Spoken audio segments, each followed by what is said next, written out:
When you multiply that, that would be breakdown. I thought you could get -4 inside. If you multiply that. I'm trying, like, I did that and I Just kind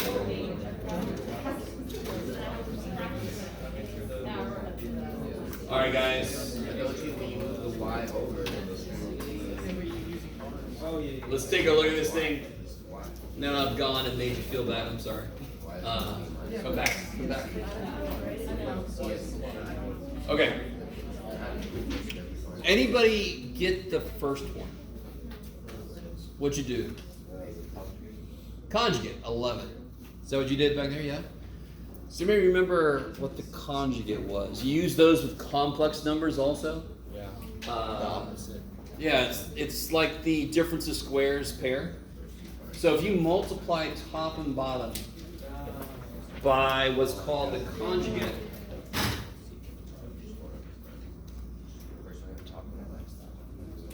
so if I multiply the top and the bottom, oh geez, random pen. Who dis? Okay. There we go. If I multiply the top and the bottom by radical x minus 1 plus 1. Oh, this is your first example of how if you wanted a teacher that writes well, you've chosen poorly. That's called the conjugate. See what the hell happens. Now, I don't know if anybody out there is worried about how much shit's going on. There's a lot of shit going on, but what's the radical of something times the radical of it itself? What's like rad 11 times rad 11? Square root of 11 to square root of 11 is 11, because half of an 11 times half of 11 makes a whole 11. So square root of x minus 1 times square root of x minus 1 is x minus 1. Is everybody with me? Thank you. And then the middle term, you get minus one of these plus one of these. So those cancel. That's why we do that. The only place a radical could still be alive is in the middle term. So we just set it up so there's no middle term. And then, bless you, negative 1 times 1. And on the top, do not multiply this stuff out, because do you notice what the bottom is going to do? Holy crap, Jeff. What do you got on the bottom? Sorry. I really zoomed in. On the bottom you get what? X minus 2. So of course that kills itself, right? Poor little dude. Oh. And then you're left with. Okay. Now, every problem I picked on here are easy mistakes to make that are going to show up in calculus. So we're going to see this idea pretty early on. This idea of using the conjugate to simplify a problem. Let me ask you something that seems really silly right now. Can I plug a 1 in to the original problem? Or let me say, can I plug a 2 in? There we go. What happens if I try to plug a 2 in? 0 on the top. But what do I get on the bottom? That's the important part. I get 0. And of course, anything divided by 0 I can't do, and 0 divided by 0 is even worse. Right? Because, real quick, because this is going to be a big thing for us really soon. 0 divided by anything almost is 0. You guys agree with me? Yeah.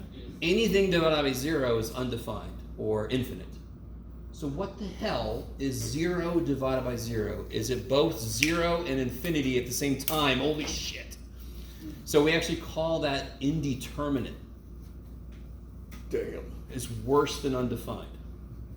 The expression we just got, would you agree with me that is equivalent to the expression we started at? Isn't that the whole point of what we just did? It's the equivalent of it for every number except 2, but can I plug a 2 into this? Would anything freak out if I put a 2 into here? Nope.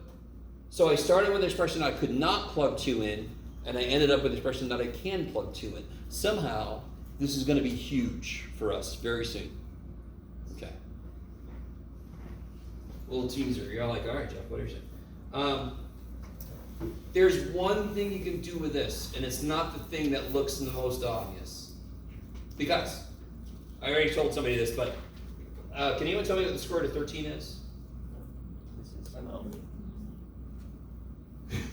Can you just tell me what the square root of 13 is? What do you think? Between 3 and 4. 11. In between 3 and 4 is the best you could do, right? Yeah. Why between 3 and 4? Because this is between 9 and 16, 11. So you can't tell me exactly what the hell it is. Everybody agree? So is there any way the answer is 5? Of course it's not 5. That would be what? 25. Square root of 25. But isn't this equal to square root of 4 plus 9?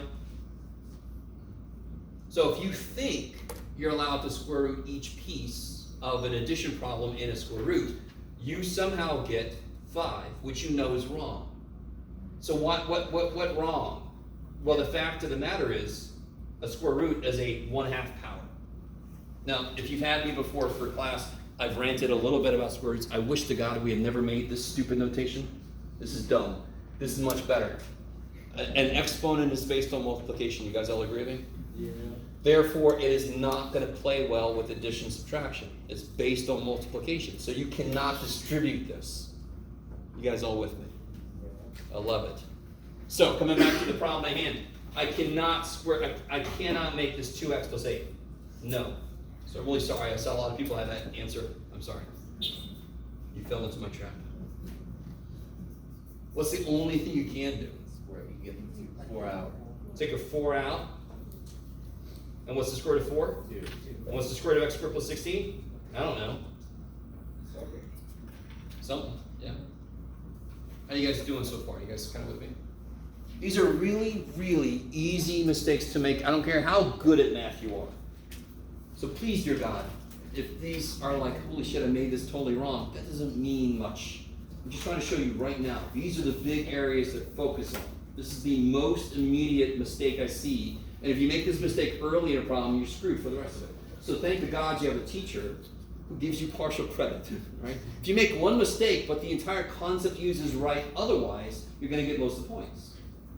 Okay, I like it. That's why it's so important to show me work, dear God. This is the only thing they got part C right. Yeah. 1/4. Almost. I understand what you're thinking, but it's not division, it's not multiplication, right? It's powers. So, who thought the answer was 3? Anybody?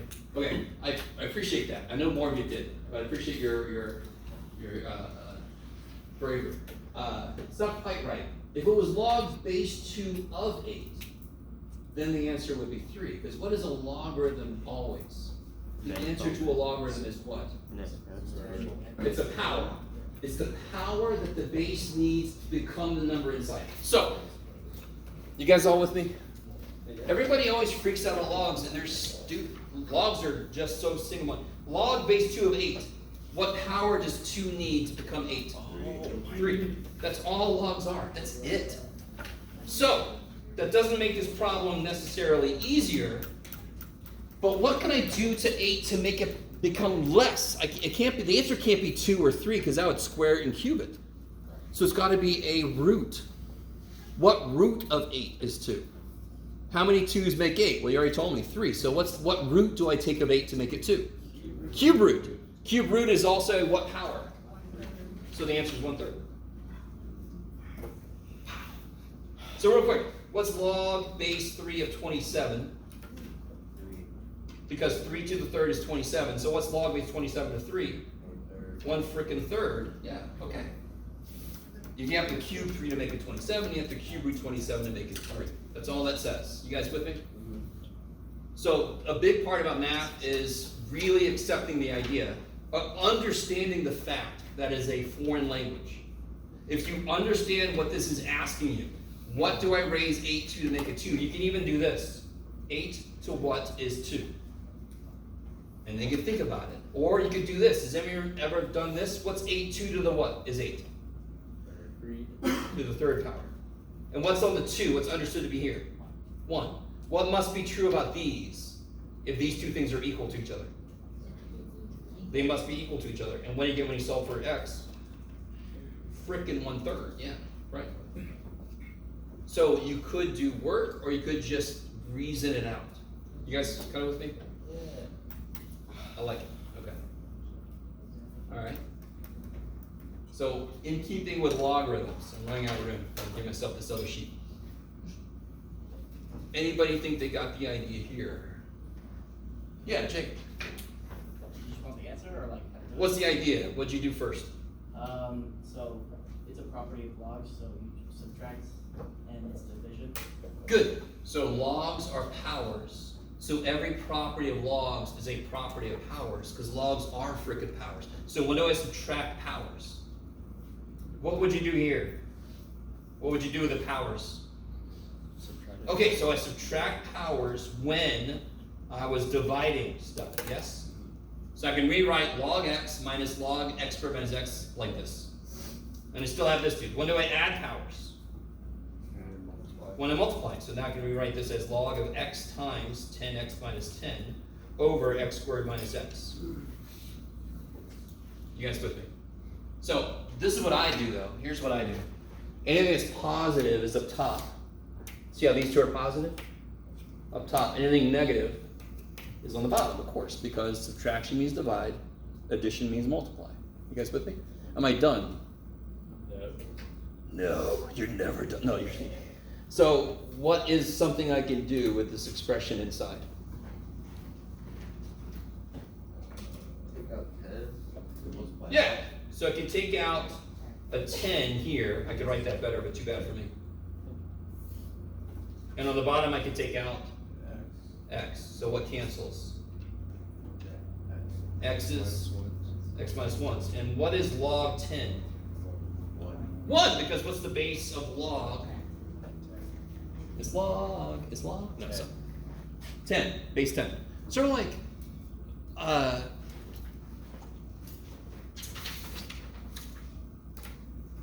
what's the difference between those two symbols?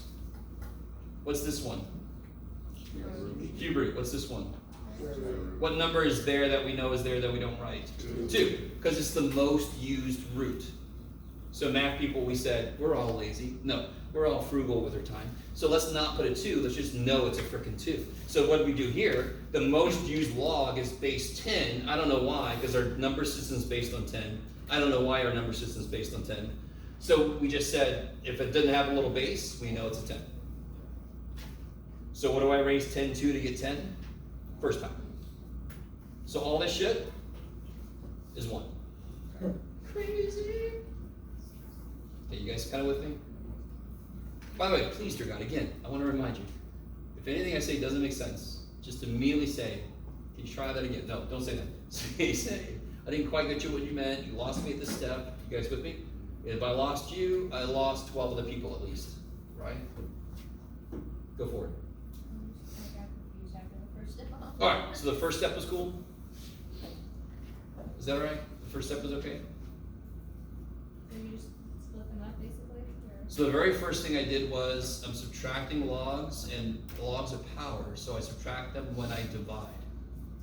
So I can rewrite log minus log as log of the quotient. So you split them up? Split them up. How do you mean? So you just took the first two parts and put it over each other?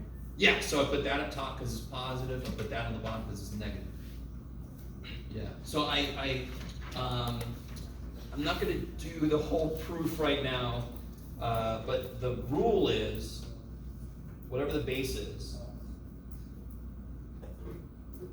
if I have this, I can rewrite that as that. When I divide things, I subtract the powers. You guys, you with me? What's the base here? B. So don't they have the same base? So when I divide two things that have the same base, don't I subtract their powers? Cool. So if it was a plus, it would just be a times C, because I add powers when I multiply, correct? Okay, I like it. So all I did was, this is subtraction, so I put down at the bottom, I divide. This was addition, so I put it up top because I multiply. And then it just became a problem of factoring and cancel the same stuff. I like it. Cool. I like it. Okay. So talking about factoring. Who's got this? Yeah, what you got? Tell me the first step you took. Good, it's a difference of squares. Difference of squares kicks a lot of ass. The minute you see it's a difference of squares, you just cut everybody in half with a minus and a plus, yes? So 81, A4 becomes 9a squared. 9a squared, 9a squared. So together they make 81, a4, yay. And then minus plus, or plus minus, it doesn't matter. And what's half is 16w4, multiplicatively, right? So I'm gonna put 8. 4w squared, 4w squared. So are you done at that point? No. Can you factor both of those? You could. You could, but you would have to use what to factor this? Let me see if you guys know. You can't factor this using real numbers. You'd have to use imaginary numbers. Okay, I really want this to make sense. Does everybody kind of remember difference of squares? Like x squared minus 25 is x plus 5, x minus 5, right? Why does that work? Because if the signs are opposite, the middle terms cancel. And that's why you only have 2 terms, not 3. You guys with me? If that's a plus, can the terms be opposite if I try to factor this? If they're opposite signs, shouldn't that be a minus? So I cannot do this using real numbers, correct? Okay, I like it, maybe. Yeah. So, let's do this. How do I factor x squared minus 25? X plus 5, x minus 5. And would you agree with me the middle term is 0? A normal trinomial dude looks like maybe this here, yeah? Yeah, that's one. You with me? So this middle term is 0. Whatever I put as an answer, the middle terms better cancel, or else it's the wrong answer, obviously. So if I put xx, that makes x squared. If I put 5, that makes 25. If I put minus plus, that makes the middle term die. Yes? Yeah. So if the middle term was plus, I'm screwed. Because now I cannot let the signs be different. So if I'm trying to use real numbers, no way in hell they're going to cancel. Do you guys see that? So the same reason I can factor a difference of squares is the same reason I cannot factor a sum of squares using real numbers. I keep saying real numbers. Is anybody freaked out about that? You guys all remember imaginary numbers? The worst name we ever used? At one point in history, negative numbers were called imaginary. Because they were like, if I have 3 apples and you take 4 away from me, I have a negative apple? What the shit's wrong with you? What are you talking about? A little negative apple, little apple, have a black hole, right? What the hell is that? Do you guys with me? We all know all too well. You guys are in college. You all should know very well. I remember when I was in college, in grad school especially, I lived a very classic life, so I had a negative balance. So negatives, we know they're real, unfortunately. Imaginary balance. An imaginary balance would be really cool. Probably freak the bank out, but they would just take money. They're like, whatever, just give us money. And I'm not going to go into it right now, I'm sorry. So imaginary numbers are real. It's just a bad name that kind of stuck. Anybody remember what the hell imaginary number is? Just the I is equal to the square root of negative 1. I love it. Keep this. All right, I like it. So you could, if I is the square root of negative 1, what's I squared? No. Negative 1. Because when you square this, doesn't that kill the square root? Yeah. And it frees what's inside? So there's the thing that when you square it, it comes out negative. You can't do that with any real number, correct? No real number in hell can you square and get it to come out negative. So how would I factor x squared plus 25 then? X plus 5i, x minus 5i. Let's see what this does. X times x is x squared. Do you all agree the middle terms cancel? And then I get minus 25i squared. What did we just say I squared was? Negative 1. So don't I get x squared plus 25? Yeah. Done, yay! Okay. So coming back, I'm sorry. By the way, please, it's okay. We're gonna do a lot this first day, and you know, a lot of stuff is gonna come at you. I'm just trying to kind of connect with wherever it is in your brain. I'm trying to bring it back up. So if it's not coming up immediately, you're fine. Just try to find it in there somewhere. Oh shit, that's something else. Coming back to this guy. If I just use real numbers, I can factor that first dude, yes? This is a minus. So half the first guy minus plus half the second guy.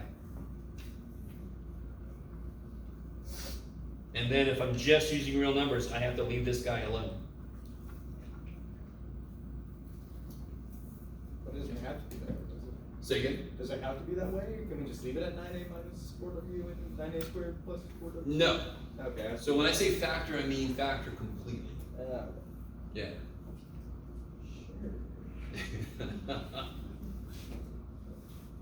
Whatever you want, man. Okay. Who thinks they got part B? Maybe? Okay, let me ask you a simpler question. How would you factor this?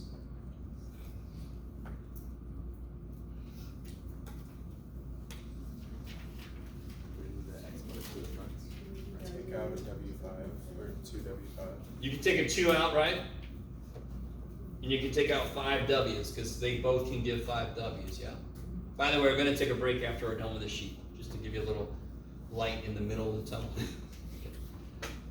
You guys with me? Yeah. So whatever powers I put, would you all agree that you would take the smaller one out? Yes. Does everybody agree with that? So if I made the problem, it almost doesn't matter. This would be, what would I get here though? Let's see if everybody's with me on this. 1, Good. 1 minus 2W. 2W squared. I like it. Is that cool? Because 2W fifth divided by 2W fifth is 1. And then you divide that, you lose 5 W's. Bam. Okay. So if I would have put this instead, it doesn't matter, Jeff. 2W to the 11th minus 4W to the 13th. How many W's would you take out? Crazy. What if I put this instead? I don't know, Jeff. 2W to the 3rd minus 4W to the negative 1. 2. What power would you take out? What's the lower power? Now we understand that's the idea. That's what you always do. So I would take out 2W to the negative 1, right? All right, let's think about what would happen. You guys, is everybody sort of with me?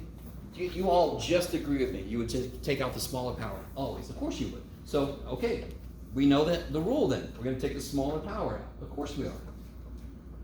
When I divide by W to the negative 1, because that's what it means when I take something out and divide it. Because if I put it back in, I multiply when I distribute, correct? So when I take it out, I divide it out. What do I do with powers when I divide them? Subtract. I love it. So, what's this? The 2 comes out, and I have how many W's inside? 2. No. 4. 4. 3 minus negative 1 is 4. Check yourself. Check yourself. So if you multiply this back in, don't you get 2W to the, what do you do with the powers? Add them, what's negative 1 plus 4? Frickin' 3. So you can always check immediately if you're factoring something. Is everybody kind of with me? I like it. And over here you get minus, you get minus 2, and I had W negative 1 and I took it. Yep. Yes. See how the inside's nice? We took all the weirdness outside? That's sort of the idea. So let's look at this weird ass problem they gave us. What is the smaller power on, well, let's do this first. What number can I take out? Damn that. Take out 2. There it Take is. out 2M. Take out a 2. Take out an M. I like it because that's the smaller power on the M. Now what's the smaller power on the M minus 3? Negative 1/3. Smaller power. Yeah, negative 4/3 is smaller than negative 1/3, yes? The more left you are in the number line, the smaller you are, yes? I'm going to take out a negative 4/3. Are you guys semi with me? This is something that's going to happen very, very soon. This is an expression you are going to see very early on. Not exactly this, but this idea. Yeah. I was gonna ask you why is it the negative 4/3 bracket? Yeah, so It's a bit. it's the smaller one, yeah. And again, we want, basically, here's the idea. I want whatever's left inside to be nice. We're trying to take all the freaking shit out. So everybody cool? Taking a 2 out. Easy. Take an M out. Easy. The last part, I argue, is just as easy. It just looks bad. You just take, I have so many M minus 3s. You just take out the smaller power. Always. No problem. Now it gets weird. So 4 divided by 2 is 2. That's crazy. I had 2 M's. I took 1. I have 1 left. I had negative 4/3 M minus 3s, and I took them all, didn't I? Yep. First one's done. Next, 6 divided by 2. Holy shit. How did M took it? How many M minus 3s are left? 1. Good! Come back. So when I take something out, come back, I divide it, and when I divide it, I subtract the powers. Negative 1/3 minus negative 4/3 is negative 1/3 plus 4/3 is 3/3 is 1. So would you all agree with me that the inside looks relatively normal, right? Whatever normal is. But you guys agree that the inside looks nice? Yes. Oh, the first part? You mean way out here? Okay. What number comes out of both? Yep. I'm just undistributing something, yeah? I'm doing the GCF, the greatest common factor. If I distribute it back in, don't I get 4m squared? Don't I get 6m? So as you do this, you can always make sure, you can always double check that things are working right. Yeah. So can you backtrack a bit for the, like, how did the negative 4/3 stay, but then the negative 1/3 didn't? How do you mean the negative 4/3 state? So I took out a 2m, and I took out negative 4/3 m minus 3. That's perfect. I took those out. So what's left in the first expression? 4 divided by 2, lost an m, and I lost all of these. That's what's left for the first term. Because it's 4m squared. So you took out Yeah. 2m and then the leftover. Lost a 2, lost an m, lost all of this. Done. Plus, next term, 6m divided by 2m is 3. Negative 1/3 plus 4/3 is 1. You guys are doing great. I can sense it. You're all like, "Ugh." We're almost here. Stay with me. Breaks in our near future. Okay. What's the last thing I can do? Combine like this. Yeah, 2m plus 3m is 5m minus 9. Is that cool? Distribute, put your like terms together. I like it. I like it a lot. Okay. And now it's all about it. Sometimes this happens. Sometimes there's a student who takes calculus who's never taken trig, which is mind-boggling to me. But if you're in that situation, you have a hill to climb, just to be very blunt. There's going to be a decent amount of trig. How many of you guys are going to take calculus 2? Are you planning on it? Okay. One of the very first things you do, the very first chapter of Calc 2 has a ton of trig in it. So when I teach Calc 1, I desperately try to make sure to put a decent amount of trig in it so you don't forget it.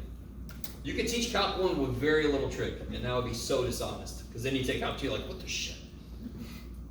So what that means is, if you've never taken trig, you might want to come see me. If it's been a long time since you've taken trig, you desperately need to review. So I've put some trig stuff up in Canvas to help you review for some stuff. Okay. Does anyone remember what the hell's going on here? Unit circle.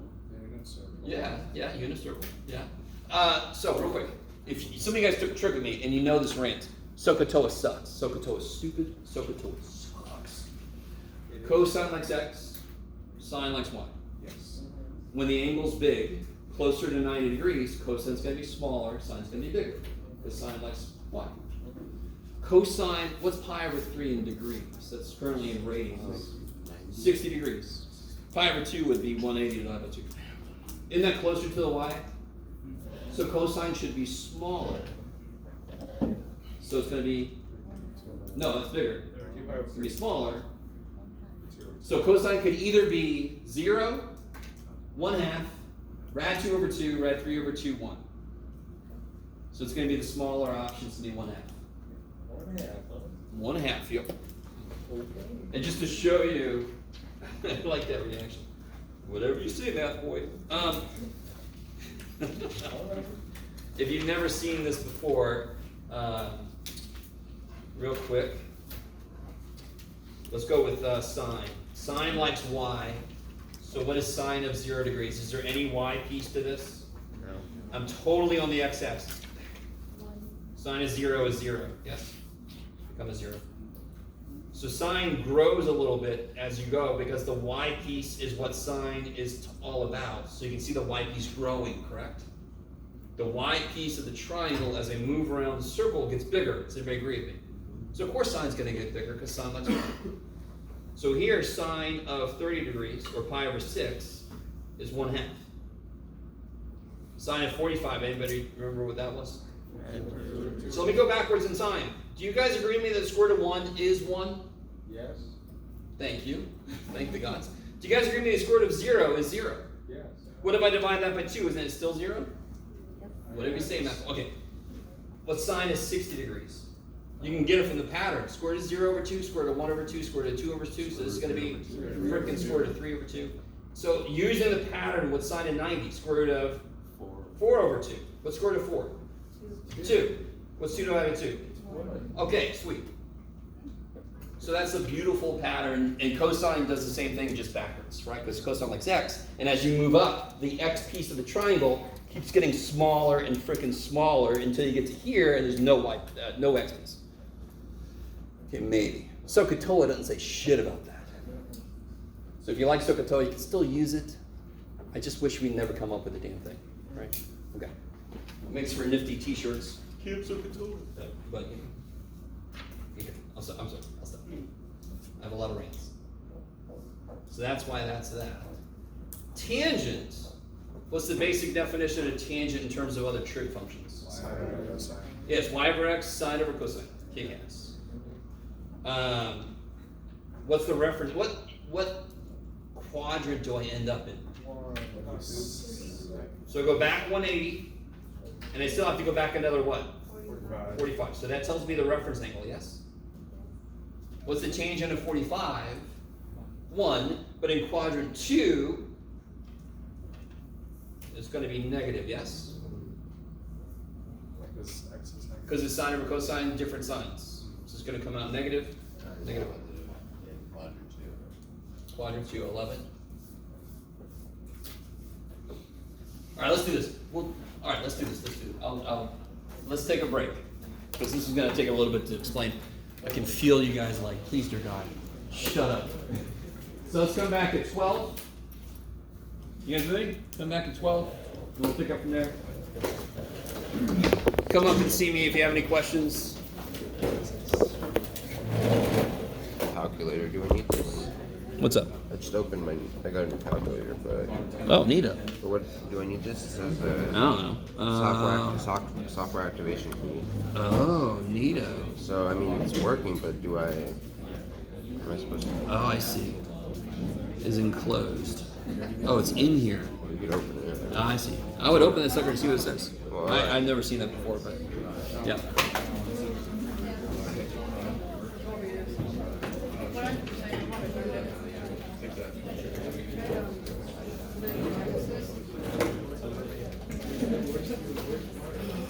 All right, guys.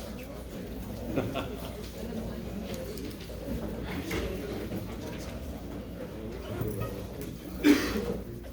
guys okay? Yeah. So, somebody came up to me and asked, a lot of the stuff we just went over, you all need to agree that chapter 1 is review. We're going to go over this one worksheet, we're going to do a little bit of chapter 1, then we need to get into the calculus.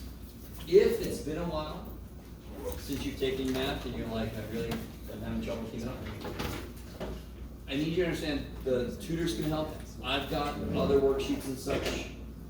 You with me? I can only do so much stuff in class. Anytime you have a question, feel free to ask. But I can't have entire lectures over some of the stuff in class. There's just not enough time, right?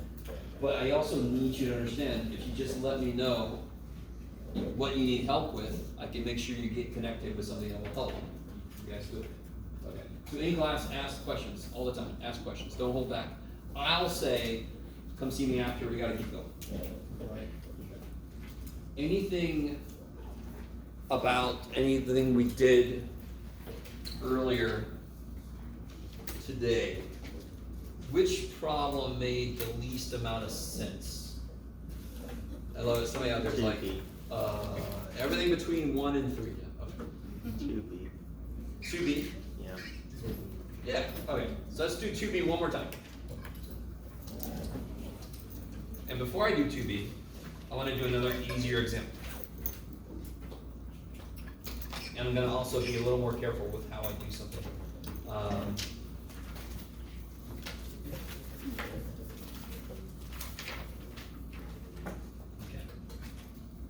First question I have for you is how many terms are in this problem? 2. There are 2 terms in this problem. This separates the terms, yes? You guys all with me? That's, if you don't get there's only 2 terms, you're never going to be able to do the problem, because the whole idea is what does each term have in common with the other ones? So if you're not sure how many terms there are, you can't answer that question, right? So GCF is all about what does each term have that the other terms also have. So the shortcut is when you look at the numbers, you take out, the smaller, it's going to be a smaller number you're going to take out. You can't take an 8 out because a 4 didn't have an 8 in it, right? So it's not always going to be 4, but in this case, 4 is good. So that's not a problem I have to talk about. How many W's can I take out? 1. Okay, so I'm going to do something a little better than what I did earlier. Normally when I do this kind of problem, I do this, and I highly recommend you do this also. I'm going to write down what I'm taking out way over here. So I'm taking out a 4. I'm taking out a W. And how many W plus 5s can I take out? 1. Good. That is what I'm taking out. Now I'm going to write directly below this first term what's left. 8W divided by 4W is... 2W. Careful. Oh, 2. Good. I had 2W plus 5s and I took 1 out. So I have 1W plus 5 left. Plus. W. Good. 4W squared divided by 4W is W. Or you can say I took a 4 out, I took 1W, so I got 1W left. And I had 1W plus 5, and I took 1W plus 5. So,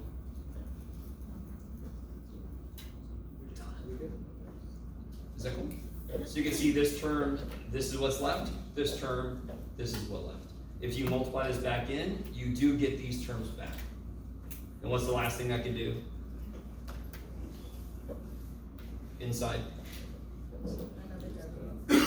No. 2W plus 10 plus W is 3W plus 10. Is that cool?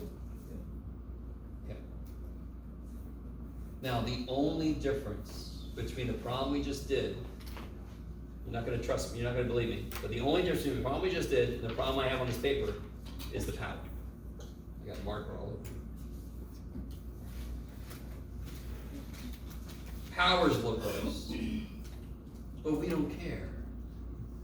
We care in a minute, but the first thing is, what's the idea? Don't I just always take out the smaller power?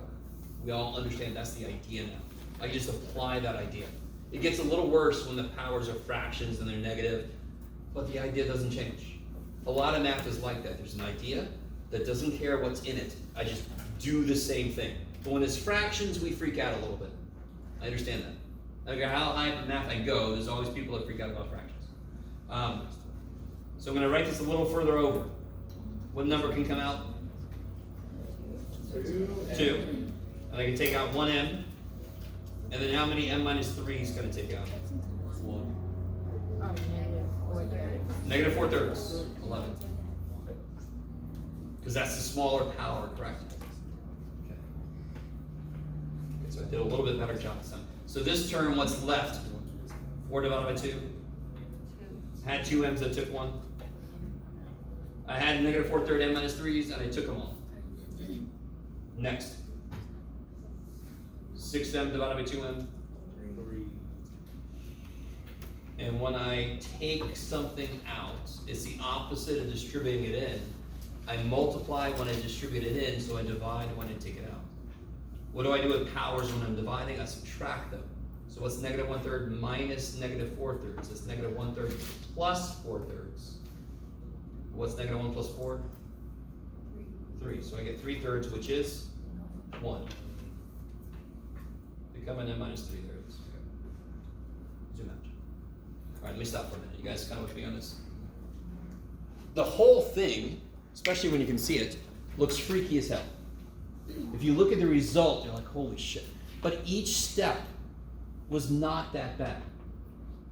Even that last step Negative 1/3 minus negative 4/3 is negative 1/3 plus 4/3, 3/3 1.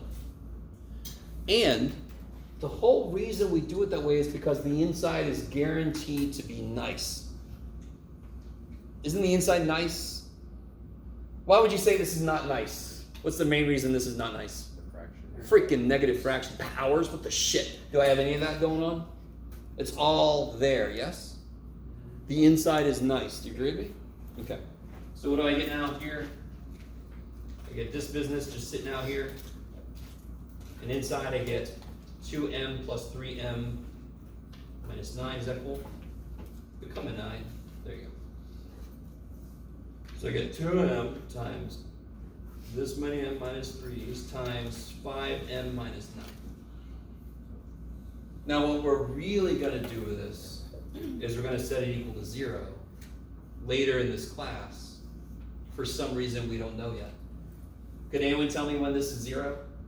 What value of m makes it 0? 3. What do you make m here to make this 0? 0, good. 0, 3, add the 9, divide by 5. 9/5. Right? Add the 9, divide by 5. 9/5. So you get 9/5, 3, and 0. Those will be very important to us relatively soon. You guys semi with me? Okay, maybe. We're not doing that yet. It's not what the problem wanted. But just to show you, that would be the real next step. Okay. So, I might as well just give you a little bit of an idea. If I'm going up a roller coaster, would y'all agree with me that I'm going up as let time go by? I'm going up. Yeah. Once I go past the top of the hill, I'm going down now, correct? Yeah. So would you all agree with me the slope on this side is positive and the slope on this side is negative? So what's the slope right here at the top? 0. So in calculus, the first thing we're working towards is, okay, I know how to get the slope of a straight line. Whoop-de-doo, it's a number. Whoop-de, it never changes. What's the slope of a freaking thing that changes constantly, like a roller coaster? Isn't the slope constantly changing? How the shit do I mathematically figure out the slope if it's always changing? Well, the answer is going to be a function. Because for every point, it's different. Y'all agree with me? It's pretty big here. Isn't it getting smaller as I move along? And it eventually gets to be 0, flat. And now it's negative. Holy shit. So whatever the slope is, it's not a number because you all agree with me, it's always changing. Are you guys semi with me? Yeah. So the most important point to figure out then would be where is it 0, because on one side of it, it might be negative, on the other side it might be positive. You guys kind of with me? Okay. That's the math related to, that's the concept related to why we might want to make this thing equal to 0. This might represent the slope of a function. That doesn't make me feel better, Jeff. I know, but just letting you know. Okay. Is everybody better with that one? Is that better? Yeah. It's a little bit better if you write the GCF to the side of it, because then you can see this term and this term. Then you can kind of see it, what it was and what it becomes. Okay, I think that's part of what went wrong the first time. I wasn't careful about that. This is the last one we have to worry about. What do I put inside of a trig function? What does a trig function need put inside of it? What kind of thing? Good. Degrees versus measures. Angles. So a trig function needs an angle in it. Inverse trig functions, therefore, have what as an answer? If the input of a trig is an angle, the output of an inverse trig is an angle. You guys with me? So very cool with inverse functions. All right, we'll talk a little bit about inverse functions here in a bit. So, let's see if you guys, everybody remembers this. This is some angle. You guys, based on what we just said, is the angle where the cosine is 2/x. So can I draw a triangle that captures that idea? If this is an angle whose cosine is 2/x, where's 2? X. On the bottom. And where's x? On the left. Hypotenuse. Cosine, isn't cosine, let me see, I gotta remember my SOHCAHTOA because I hate SOHCAHTOA, but cosine is adjacent over hypotenuse, SOHCAHTOA, right? And again, SOHCAHTOA is stupid, but if you like SOHCAHTOA, you can keep using it, it's fine, it works, but it works this much, but it works. So the question now is, do you see how I made the question much frickin' easier than it looked? Anytime I have an inverse trig, it represents an angle that can live in a triangle. This one's cosine, so therefore this ratio, I know exactly what side it's talking about. The question is, what's the cosecant of this angle? Isn't that the question now? And now that I have a triangle, it's easy as shit. What's cosecant related to? 1 over sine. Love it. What do I need for sine? What side? Do I have all the sides I need for sine? No. I need to figure out this dude. How do I figure out this dude? Old Greek dude. I love it. By the way, Pythagoras didn't come up with it. His followers did. He took credit for it. Oh well, that's how math worked. That's how everything worked back in the day. Old white dudes taking credit for every damn thing. So how do I find this last side? Yeah, so I'm going to call this a. So a squared plus b squared equals c squared. Is that cool? So what's a? Subtract 4, take a square root. Is that all right? Let me zoom out a little bit. I'm way zoomed in. And like we said earlier, dear God, that's not x minus 2. Come back. You can come back. Hell no. Well, I mean, you could factor, but it doesn't do shit for you, so you don't. Yeah. It's just this. That's what it is. So then what's the answer? What's the cosecant? Square root of x squared minus 4 over x squared minus 4. Oh, okay, I'm with you. Sort of. Gotta be careful. You're missing one thing. What's the sine? Let's start there. What's the sine of this angle? A over x. A over x. And what's a? Square root of x squared minus 4, right? So what's cosecant? So just flip that. And then of course if you rationalize that, you get all this business. Okay. That's so exciting, Jeff. Yeah. Sorry, I got lost. So a squared plus 4 equals x squared, and then you went to... Subtract 4, take a square root. Yeah. Oh, sorry, you're stretching. Okay, maybe. Now again, when this comes up in the semester, we'll quickly review it again. You guys kind of with me? I'm not going to say, well, today I talked about it, so I'm never going to talk about it again. That's silly. So during the semester, as things come up that you have forgotten or whatever, just, if I don't review it, just say, hey, Jeff, can you remind me how that works? Right? Not a big deal. Okay. So just to, sum, compact. Calculus needs to be learned. Prerequisite knowledge is going to show up whenever the hell it needs to, right? I don't want you to freak out about that, but I need you to understand the urgency of catching up. You with me? So the handout we did, the worksheet we did, the little warm-up sheet, so forth, I'm hoping it helps you highlight what areas you need to go back and review. And as they come up during the semester, we can review it again. But I can't teach it. You know what I mean? I don't have time. I can't do calculus and teach pre-calc. I can't do that. But I will point you in the direction of all the whatever help, and I can help you during office hours, all that kind of stuff. Okay. All right. So my intention with this warm-up sheet was just to kind of bring back to the surface some stuff you know, identify the things you might not know, maybe you've never learned, and then we can focus on helping you fill that in. All right. So let me talk about a few other prereq stuff that's in chapter 1 that wasn't on this sheet. Let's start off with inverse functions real quick.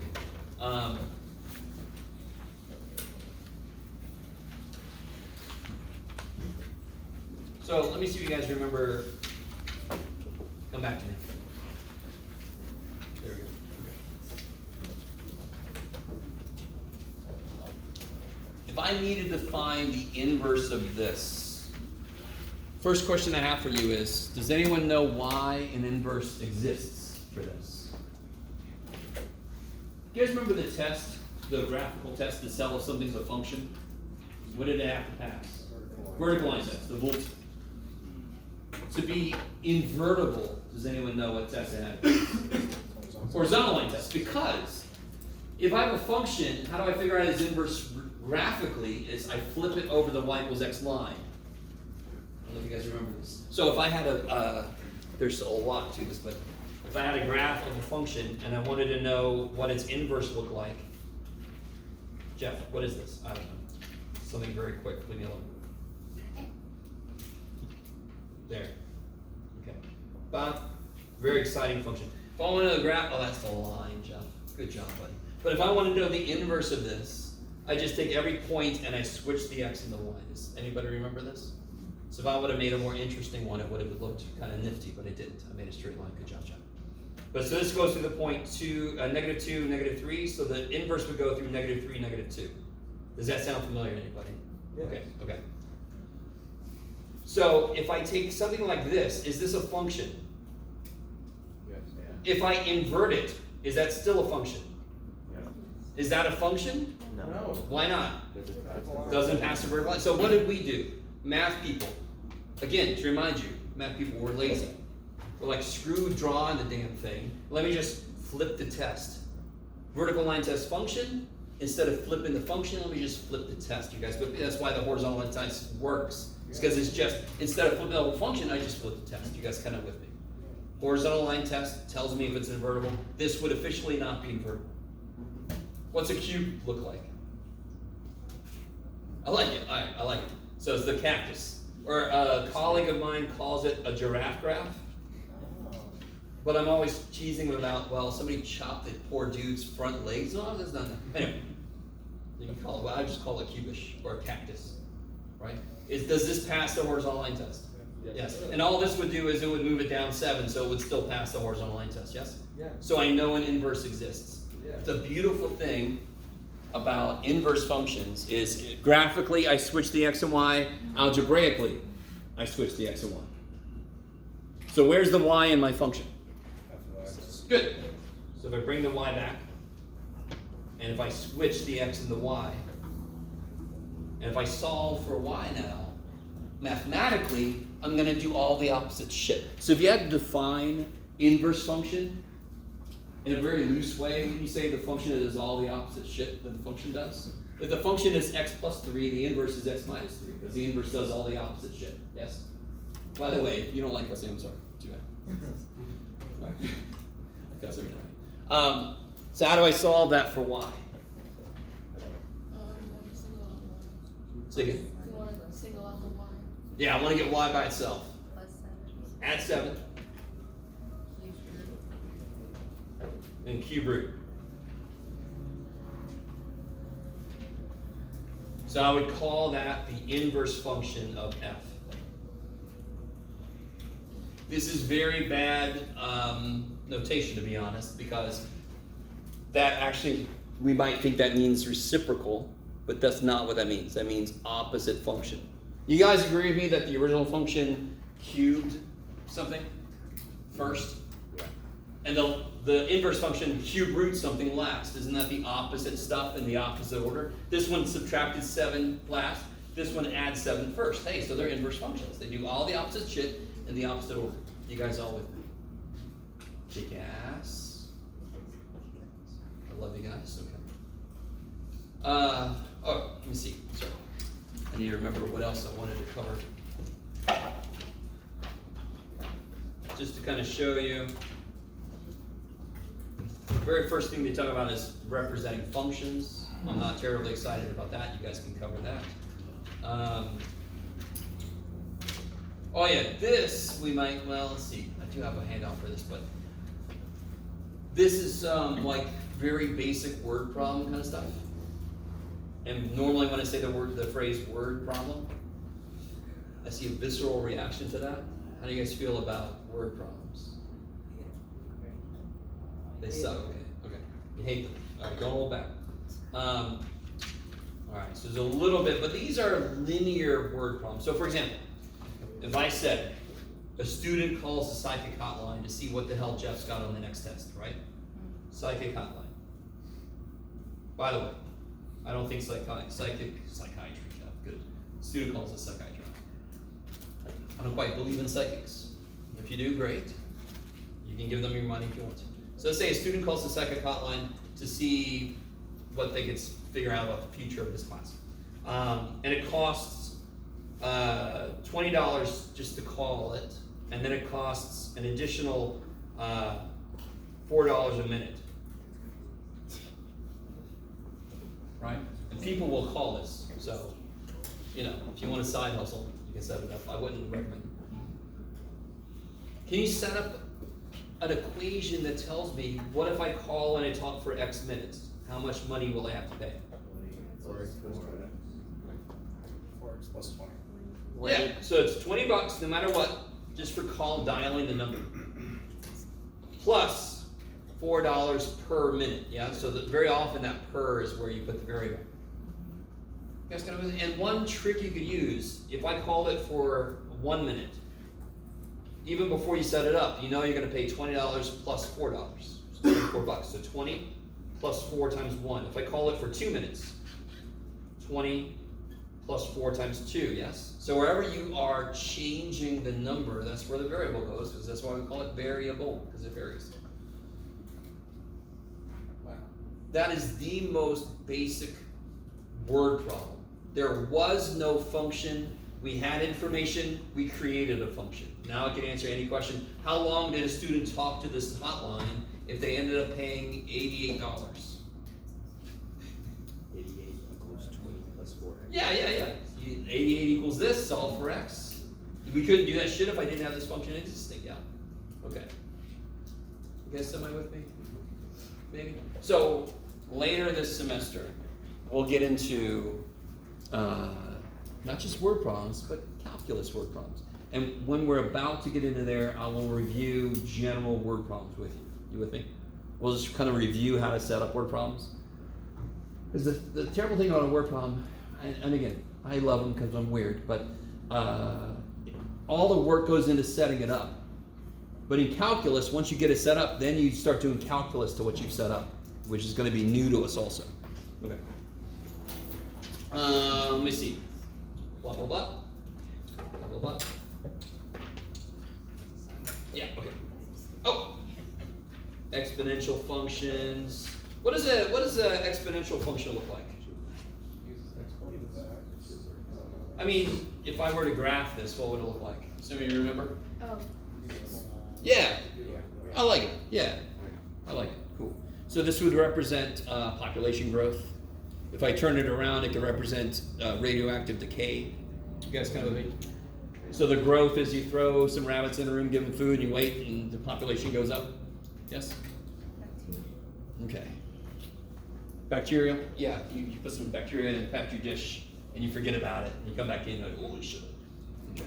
So if you've ever watched any horror movies about like a blob, it's like the blob is growing exponentially. Today it's going to cover this, and then tomorrow Manhattan, and then the next day the world, because exponential growth is stupid fast. It goes, oh shit, right? That's the actual sound you make as you move along the graph. So that would look like this. This is the shape of it. If I change this base, if I make it a 2, it's just going to go up a little slower, and it's going to go down a little slower, right? You guys semi with me? What's 3 to the 0 power? 1. So every exponential function is going to go through 1 if it hasn't been shifted. You guys kind of with me? What's 3 to the first power? 3. My scale sucks. Here we go, Jeff.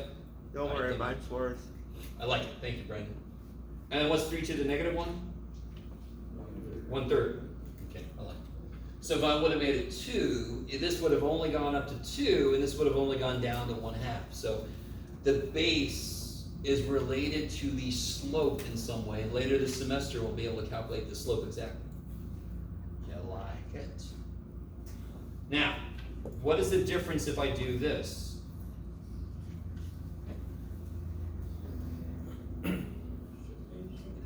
How many transformations are there? Let's see who remembers this stuff. There's 2 of them.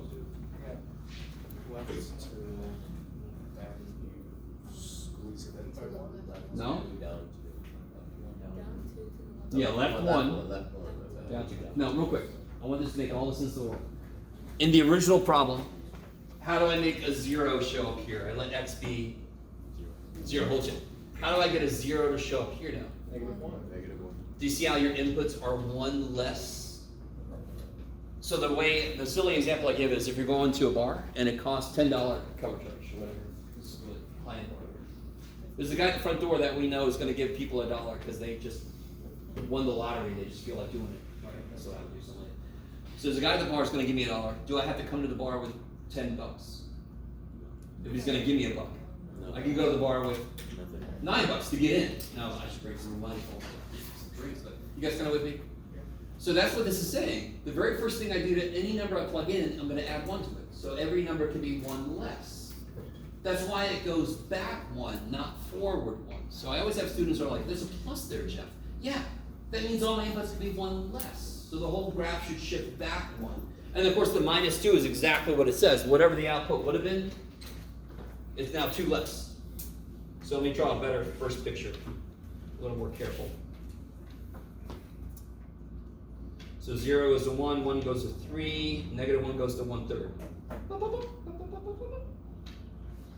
So now it's going to be back 1, down 2, back 1, down 2. Jeff, down 2 there. We can do it, buddy. Back 1, down 1, 2. Okay, so now it's going to look like this. And the asymptote is going to go down 2. So now it's going to look like that. Okay, that was very fast, but does that sound familiar to anybody, this idea of transformations? Okay. Every function would act the exact same way. How would, what does this look like? Draw it in the air for me. Yes, I like it. Cool. Looks like that from your perspective, yes? So what would this do? I'm running out of letters. No, you're not, Jeff. There's a bunch of them.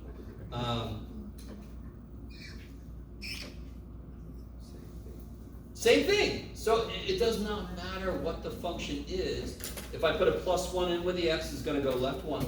And if I put a -2 at the end, it's going to go down 2. If I put a +3 in the end, it's going to go up 3. What do you do? Okay, is this sounding familiar? Mm-hmm. I like it. I like it. And I think that's almost all of chapter 1. There was one more idea. No, it was logarithms. And we basically already talked about logarithms. Just to make sure everybody was cool with logarithms. Does anyone know what this is? Natural log. It's the one connected. Yeah, this is called the natural log. Jeff, I love you so much, dude. That's a good try, buddy. I'm used to Google. I was waiting for the paper just to correct my spelling. That's natural log, and it's understood at a base of E. Let me give you a slightly more interesting definition of E. If I take the function 1 over x, 1, 1, 1/2, 2, 2, 1/2, it looks like this. Is that cool? If I start at 1, how far do I have to go until the area is exactly 1? The area under it, do you guys see what I'm saying? I have to go to E. That's the number that would make the area under that curve exactly 1. Isn't that neat? There's a little neat. A little neat? Like, try again. Okay, I'm sorry. Alright. So there, you guys all know where pi came from? The oven. No, be quiet. It's the Newtons, it's something with integrals and a circle. No, well, it's just the fact that if I take any circle and I take the circumference of the circle and divide it by the diameter, I always get the same number. So it freaked the hell out of civilizations throughout time. The Egyptians approximated it to be 22 divided by 7. What's 22 divided by 7? 22 divided by 7. You got a calculator? It's at least 3. That is so true. What's their calculators? Nobody's. 3, 4, 1, 4, keep going. 3.1428. Yeah, so the first 2 decimal places are correct, yes? Because pi is 3.1415, nicely, blah, blah, blah, blah, blah. Right? People memorize out to 5,000 places, and I'm like, no, I don't see a reason. pi came from the fact that no matter how big a circle is, if you divide its circumference by the diameter, you always get the same damn number. So of course ancient civilizations were like, that's freaky shit that came from the gods. So we gave it a letter. We called it pi because it was nifty. And thank God we did, because we have like pi over 3. It's a lot easier to write that shit than 0.987, whatever the hell it is. You guys kind of with me? Okay. E, that's not the only place E came from. E came from all these different places. It also comes from, if I have this expression here, let's see if you guys, if I let x get really big, if I let x get really, really big, what's the inside, what's happening here? 1 divided by 2, 1 divided by 20, 1 divided by 2,000, 1 divided by 2 million. It's really small. This is getting really, really small, yeah? Yeah. You guys all with me? What's the inside getting close to then? 1 plus really, really small getting smaller. So the inside's approaching 1. 1 plus 0, basically. You guys with me? Is this ever 0? Nope, because the top's always 1, so it's never 0. But it gets really freaking close, yes? Sounds like an ass too. This is just getting big, yeah? If I let x get big, this is getting big. What is 1 to any power? 1. Is the inside ever 1 though? No. So it's always a little bigger than 1, correct? Yeah. Let me see if you guys are cool with this. What is, if the base is anything bigger than 1 and I raise it to like a really big power, it's going to get stupid big. It's going to go to infinity. You guys kind of with me? Yeah. The really weird thing about this expression, here, who's got a calculator? Can you do this for me? What's 1 plus 1 over 100 to the 100th power? Bless you.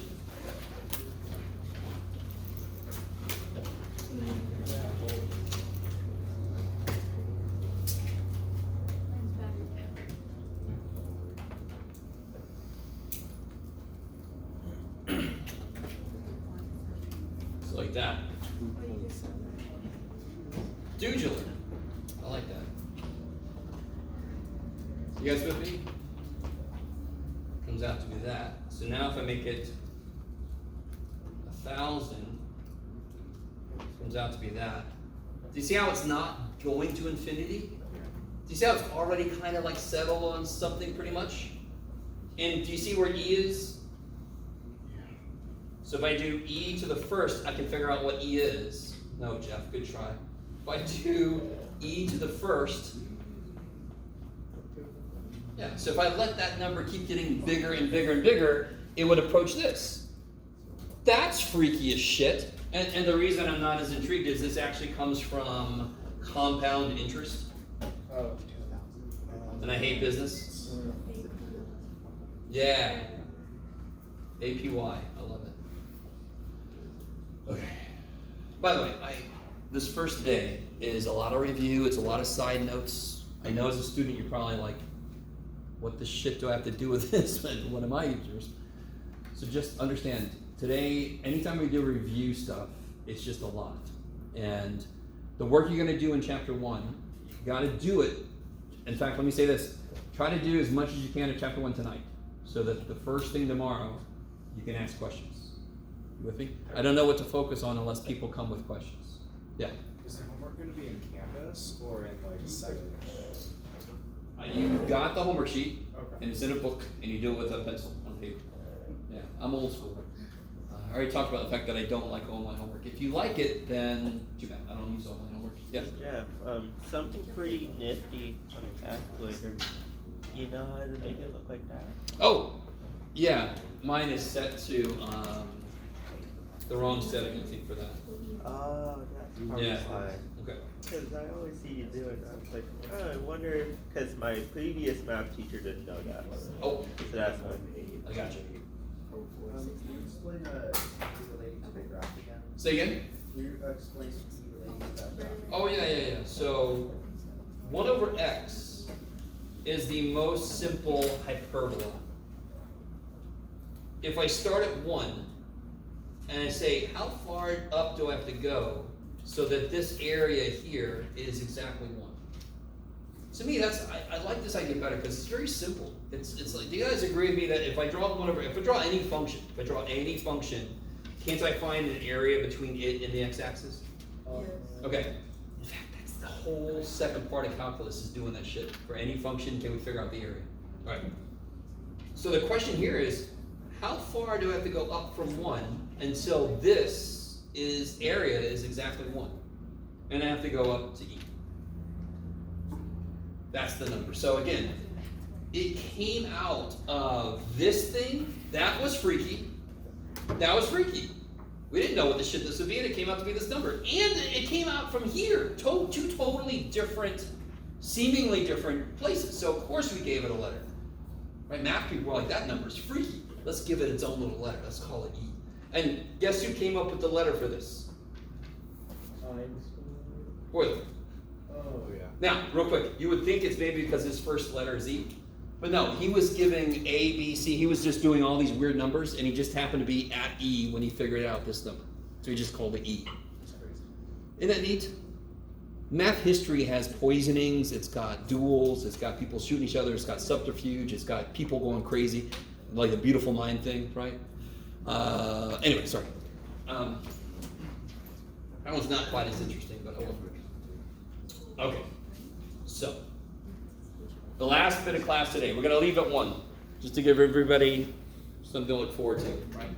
You're good. Last bit of today, I want to kind of slow down and focus. Okay, so chapter 1 and the prerequisite stuff is a lot.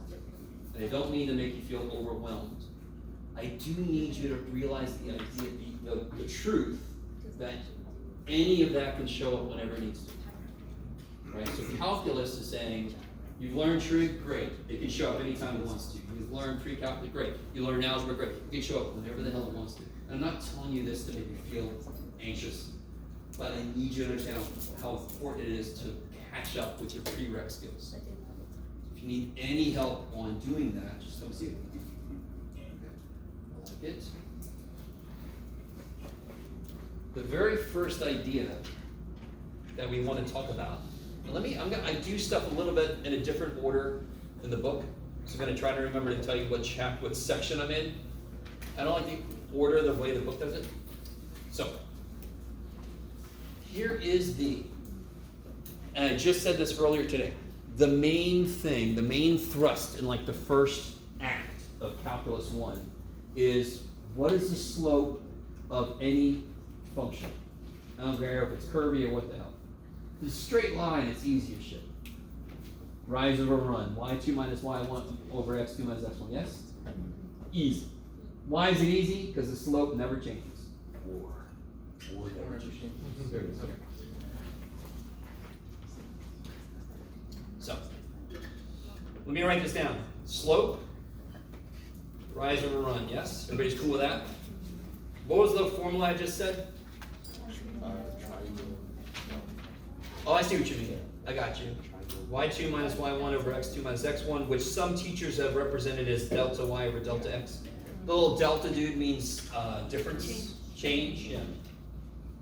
Okay, but some of you guys might never have seen that before, but you all should know this. Yeah. What do the little subscripts mean? The first point and the second point. First point, second point. I love it. Because if you subtract in a different order on the top and the bottom, then your sign is going to come out opposite of what it should be. That's the only reason we have those numbers there. So are you with me? So just to kind of remind us, little short, easy, quick thing. Can you guys really quickly figure out the slope of the straight line between these 2 points?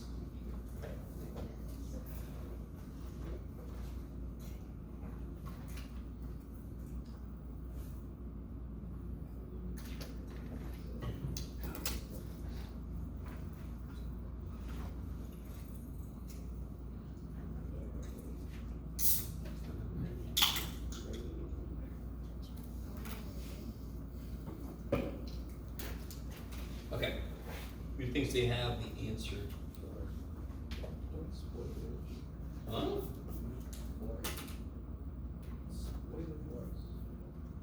So let's see. So it'll be y2 minus y1 My bad. over x2 minus x1. Did some of you guys do that the other way? Yeah. We're going to come out to the same answer, don't worry. So on the top I get 8, on the bottom I get Negative 3. So no matter what way you did it, you should get negative 8/3. Is that correct? So if I did it the other way, negative 3 minus 5 over 1 minus negative 2, I get negative 8/3. Holy shit. You guys kind of, and that kind of relates to the fact that if I am at 1, negative 3, and I'm at negative 2, 5, if I go down and over, if I go up and back, it should come out the same.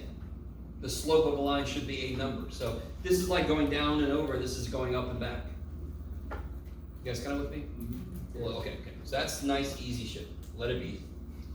So what I'm talking about is, what if I have a function? So if I gave you a picture, and it was a straight line, and it said find the slope, you would just find 2 points, and you would count over and up. Yeah? Easy shit. So my question is, and the question of the first part of calculus is, what if I have this, and I want to know the slope right here?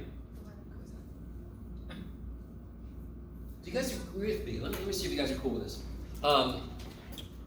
Is this long enough? Yeah, maybe. Yeah, you're fine, John.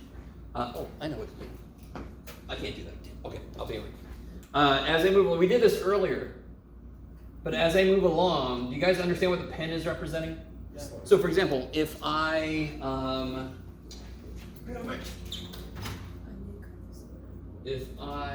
screw it, what have they done to this thing? Okay, so if I had a rope, and I'm twirling it around my head, and I'll let it go, how is it going to fly?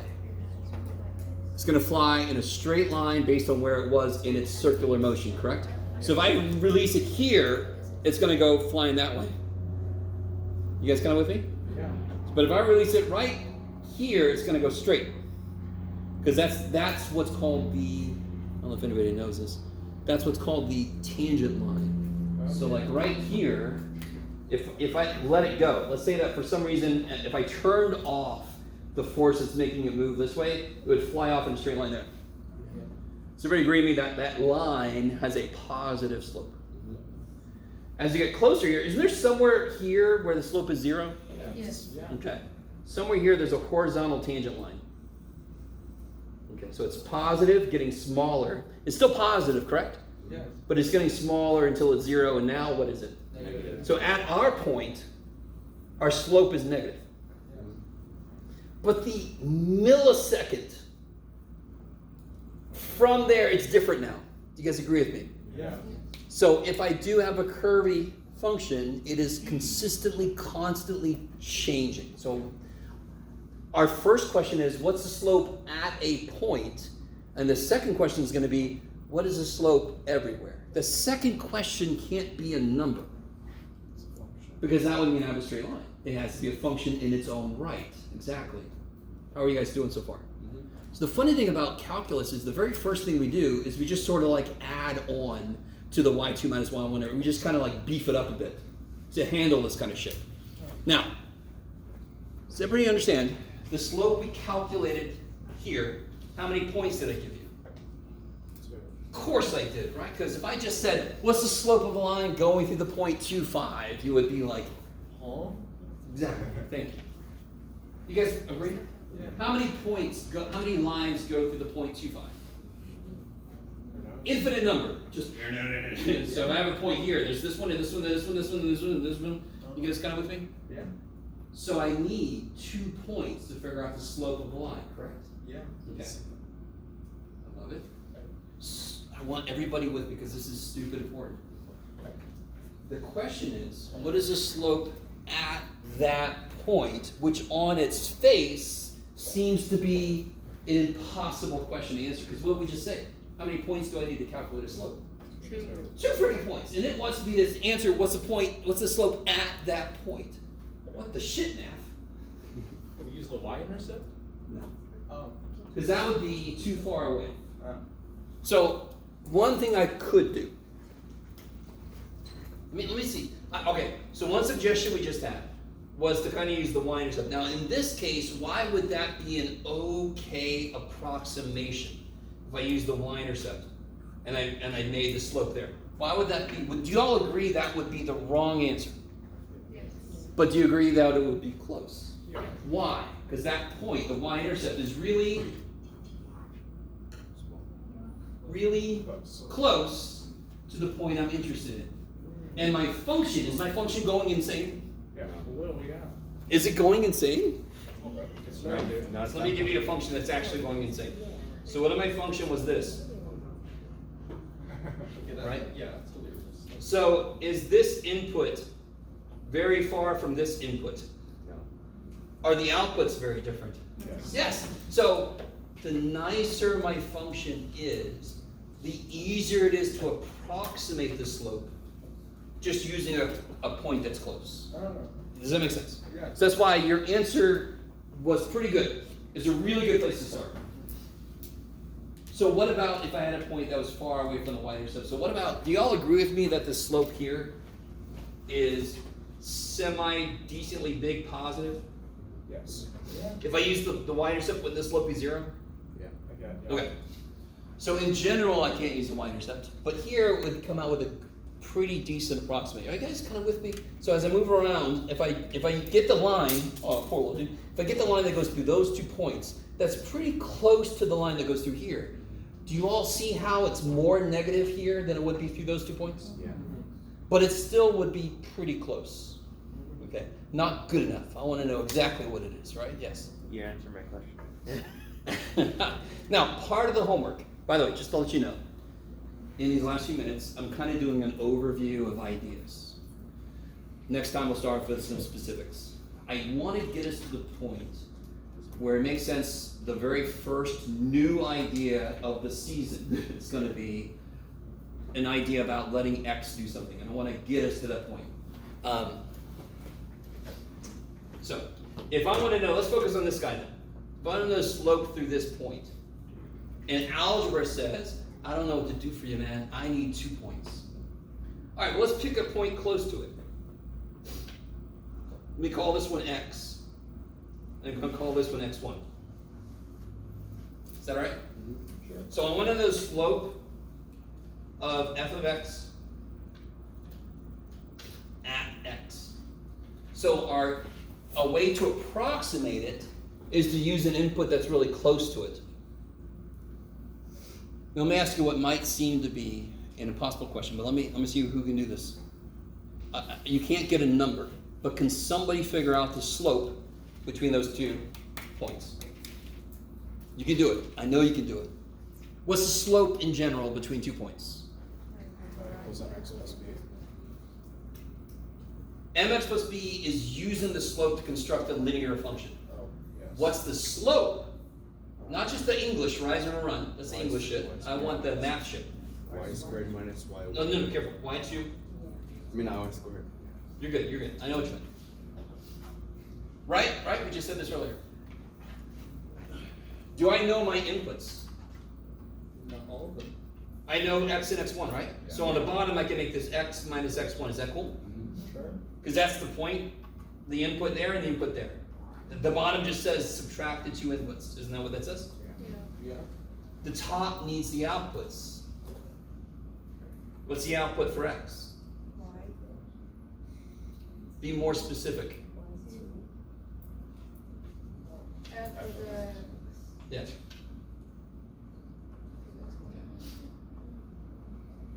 me stop for a minute. Hey, this kind of looks like. Now again, nothing amazing just happened. Nothing amazing just happened. It's not a big ooh.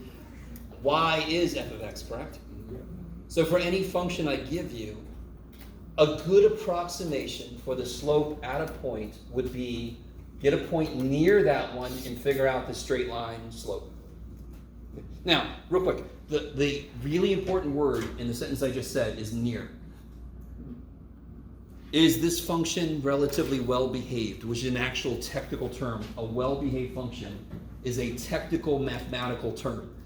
This is a well-behaved function. The other one I just drew, is that a well-behaved function? No, that function is just bouncing off the walls. Had too much sugar. Not well-behaved, right? Therefore, near is actually not, I can even go here and it would still be pretty decent, yes?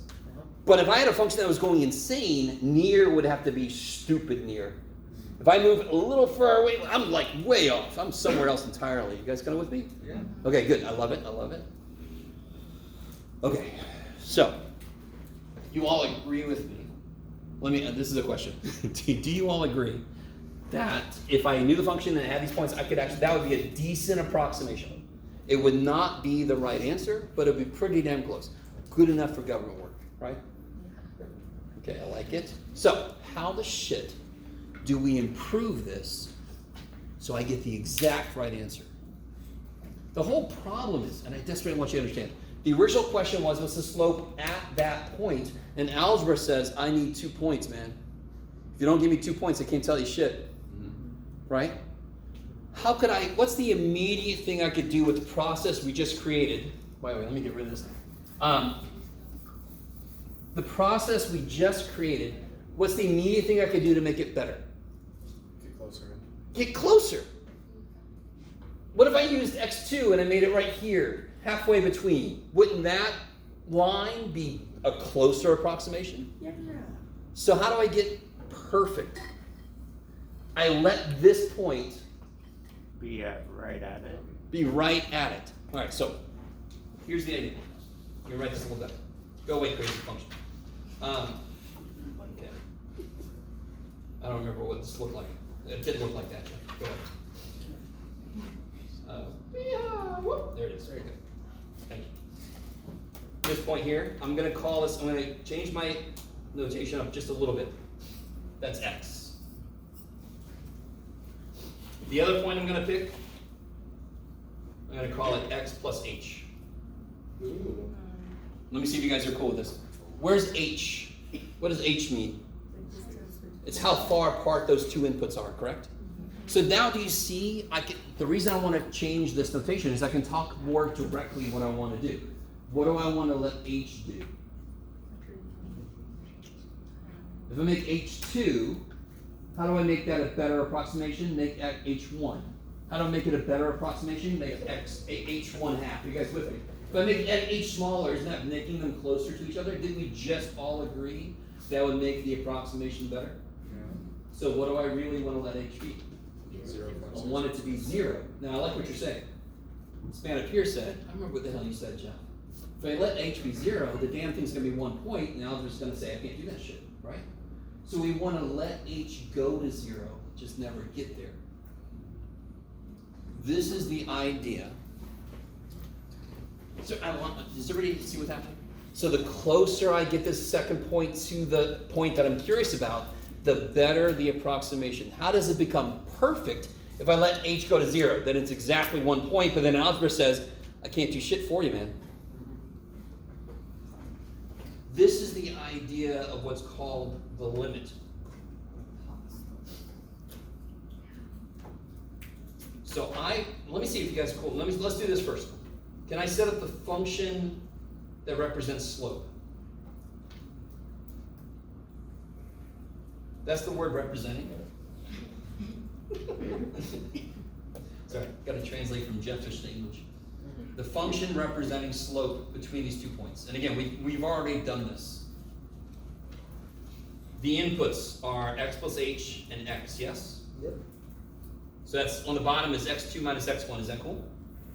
The second input minus the first input, is that cool? Yep. And on the top is going to go the first output minus the second output. Does everybody understand that's just y2 minus y1 over x2 minus x1? That's all that shit is.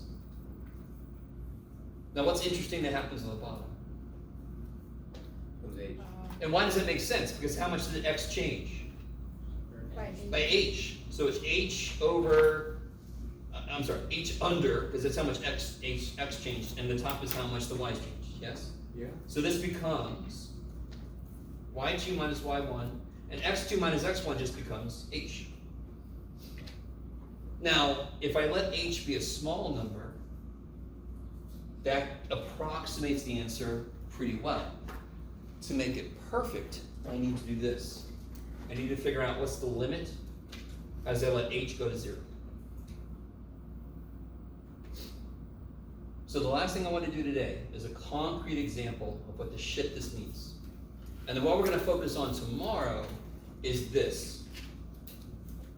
There's a lot to this guy by himself. Limits exist outside of just doing what we're doing. The limit is a tool that we can use any damn time I need to. So, do you agree with me that this expression cannot handle h equals 0? Yes. Okay, so it's sort of like, has anybody ever seen this movie? There's a movie called The Blob. Yeah.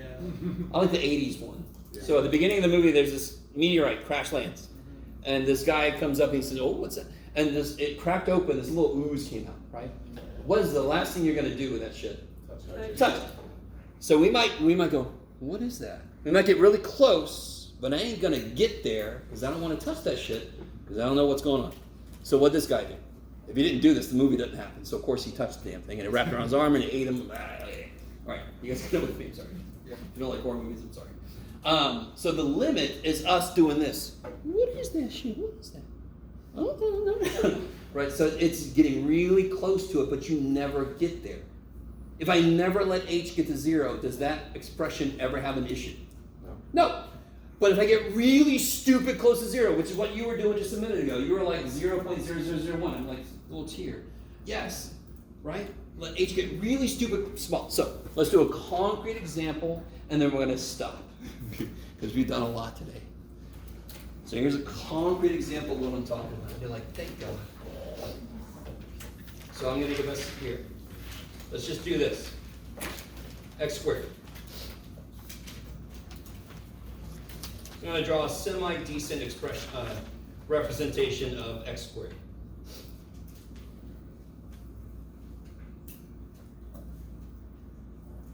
So what I want to know is, why do I call that a semi-decent? That's horrible. What I really want to know is, what's the slope at 1?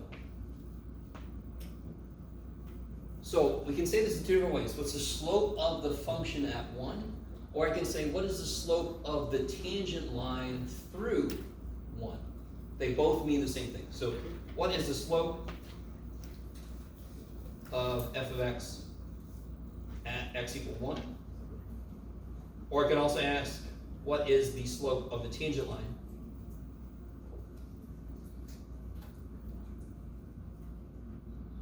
through x equal 1? By the way, real quick. Tangent. Most basic definition of tangent in trig.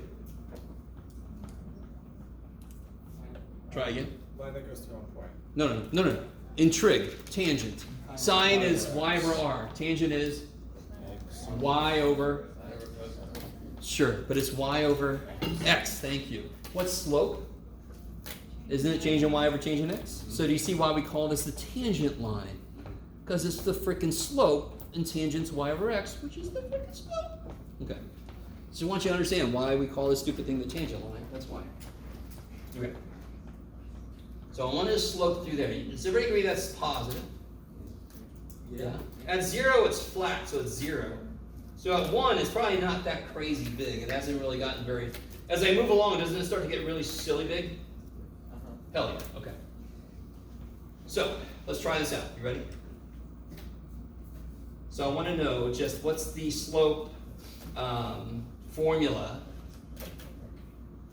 Let's see, what does this book call this? I always forget. Screw it, Jeff, you'll be right. Slope function, we'll call it. I think it's called the difference function or something. Slope function. So that would be f of x plus h minus f of x over h. Is that cool? So go with me here. Is everybody kind of with me? This is what we just developed just a minute ago. Remember, this is just y2 minus y1 over x2 minus x1. That's all that is. That's all it is. So we know what f of x is. We know what x we're interested in. We're interested in x equal 1, correct? That's what I'm curious about. At 1, what is the slope? Yeah? So let's make h 1/2 to start with. That's relatively close. Do you guys agree? Especially because this is a well-behaved function. It's not going insane. Okay. So let's figure out what this slope is. So this would be 1.5 squared. Have I written so far? Does it make sense what I've written? What's f of x plus h? X plus h should be 1.5. And what's f of x? Squared. So 1.5 squared minus 1 squared, which is 1, I agree, over 0.5, 11. So help me out, what is that? is that? Well, what's 1.5 squared? That's a great question. 3.25? No, too much. 3.5? 1/4. Hmm? 1/4. So real quick, 1.5, would you agree that's 3 divided by 2? Yes. 3 over 2 squared is 9 over 4. 9 fourths is 8 fourths plus 1 fourth is 1.25, right? 2.25. So this would be 2.25 minus 1 over 0.5. Or you can just throw all that shit in the calculator. What'd you get? 1/4. 0.25. Say again? Sorry. 0.25. 0.25. Maybe. 1.5. Yeah, let's see, let me see. So the top becomes 2 point, what did I just say? 25 minus 1 over 0.5. Or you just plug this whole thing in your calculator, right? So 1.25 divided by 0.5 is 1.25 times 2, which is 2.5. Wow. Stop for a minute.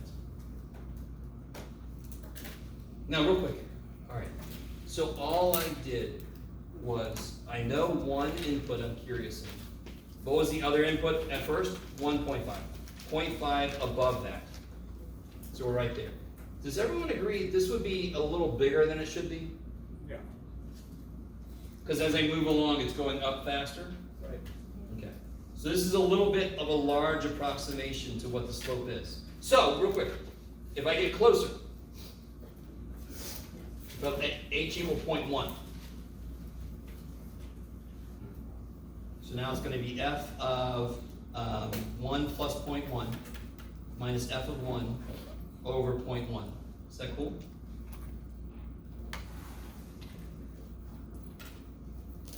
F of x plus h minus f of x over h. And what's our x? We're interested in the 0.1, yes? 1.1 squared minus Yeah, good. 1.1 squared minus 1 over 0.1. E1. 2.1, yeah? 1. Huh? 1. Yeah, 2.1. 2.1. Yeah, 1.1 squared is 1.21. Oh. 0.21 divided by 0.1 is 2.1. So when h was 0.5, I got the slope was 2.5. When h is 0.1, I got the slope is 2.1. Can anyone hazard a guess the number I'm approaching? 2. It looks like I'm approaching 2. So just to make sure, if I do one more, 0.01, get really crazy. So this would be 1.01 squared minus 1 divided by 0.01. Whatever the hell that is.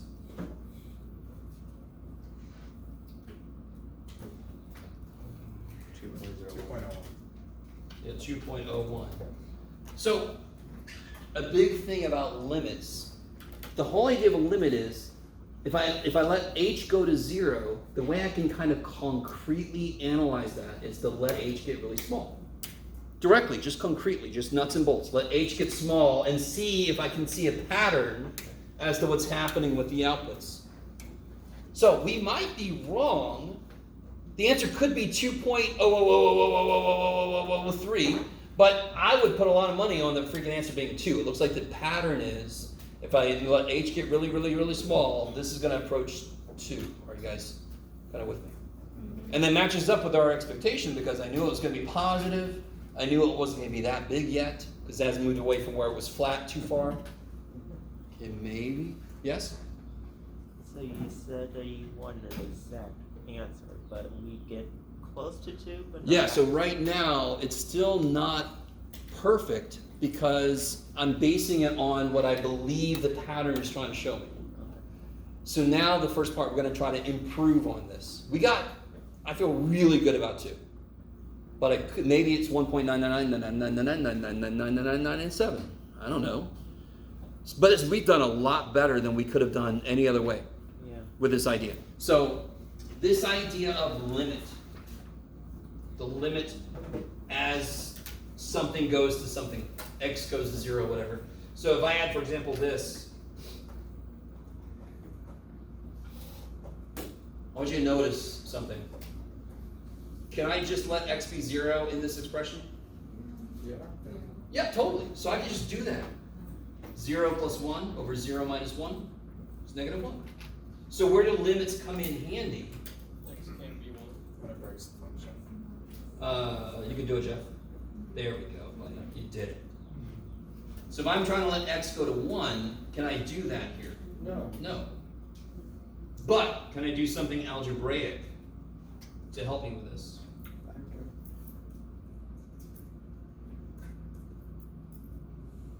Don't these cancel? Yes. Now can I play a 1 in? Yeah. So, real quick, I really want to make this point. Am I allowed to put a 1 into this function? Hell no, I cannot put a 1 in. I cannot put a 1. What am I about to do? I'm going to put a 1 in there. The idea is the limit never lets the input go to 1. But if I can do something algebraic to the expression, I can see where it wants to go. At 1, it wants to go to frickin' 2. I can see that now. Why can I see that now? Because I removed the problem. The problem canceled. So now I'm able to put a 1 in. Limits never get to where they're going. That's why they're powerful. 1, this thing can't handle 1. I want to get really stupid close to 1, I'm going to use a limit. Then I'm allowed to do some shit. So tomorrow, we're going to start off with a focus on limits. Just by themselves. And just to let you know, let me see. I was planning on making our first, oh shit, I went further than I said I would, I'm sorry. I was planning on making our first quiz Wednesday on prerequisite stuff, chapter 1. So come tomorrow ready with questions. Focus on chapter 1 homework today. All right. See me after if you need to add the course or you have a question. Otherwise, I'll see you guys tomorrow.